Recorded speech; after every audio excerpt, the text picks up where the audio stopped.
today, and as you can see, I've got a little Mazda MX-5 on my ramp, and it is Friday, thank God. It's been a heck of a week, and this has failed its MOT on a rear brake binding. I'm going to get up in the air now, get the wheel off, and have a little look to see what's going on. Now we've got the wheel off, what we're going to be doing, getting the 10mm on the bottom slider, and then we can pivot the caliper up and make sure that this top slider is nice and free. Straight away, I think we've found our problem. The actual top slider has seized. I don't know if you can, well, struggling to move it. What we're going to do is pull it off and try and free it out. Now, as you lot have probably noticed by now, that this vehicle needs discs and pads as well. Even though it hasn't failed the MOT, it does require them. As you can see, the brake pads have worn funny, and there's only so much of the braking surface left. Now, what we need to do to remove these push these pots back. On the back of these calipers, there's a little grub screw that you've got to take out and wind the cam off.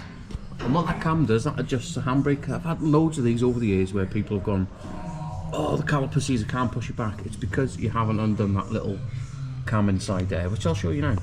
Now, what I've done here, I've set a little rig up. We've slackened the bleed nipple off, and we've put the Allen key down the back there now. And as you can see, I cannot push that pot back.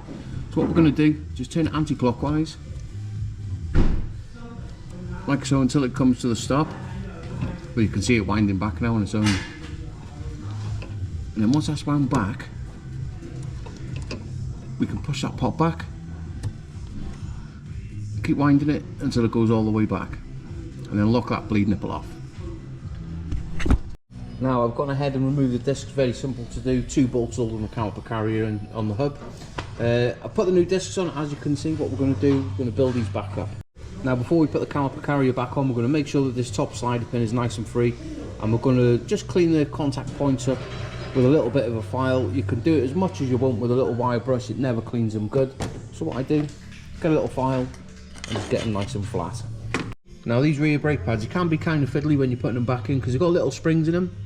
As you can see, them pads now are moving nice and free. Let's get this caliper put back on.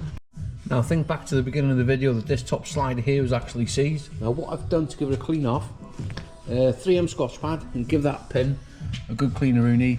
Clean inside the caliper, loads of red rubber grease, and that is now sliding absolutely beautifully. Now, once all them brakes are built back up now, we're going to come round, we're going to pump the pedal. I'm only doing one side at a time for now, just to show you. Pump that pedal up so it's nice and hard. We can go back around, take the car off, and we can adjust that screw. Now, as you can see, I've put the back wheel back on just to do this part. We're going to adjust the handbrake lever now. What we're going to do is adjust it right the way up until the wheel stops. As you can see, it's spinning nice and free now. We're going to adjust it up till it stops. And as you're doing it, spin it like so. And we're going to get our ratchet out, flip it over, and wind it off until it works free. Keep adjusting it until you're happy with it. So it's binding there now. A little bit. Even quarter of a turn will make a massive difference on this.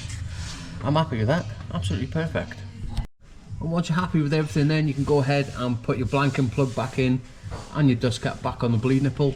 And where's my torch going? All we've got to do now is repeat that process on the driver's side. And last but not least, when working on any braking system, you should always check on top of your brake fluid as required. And there you have it.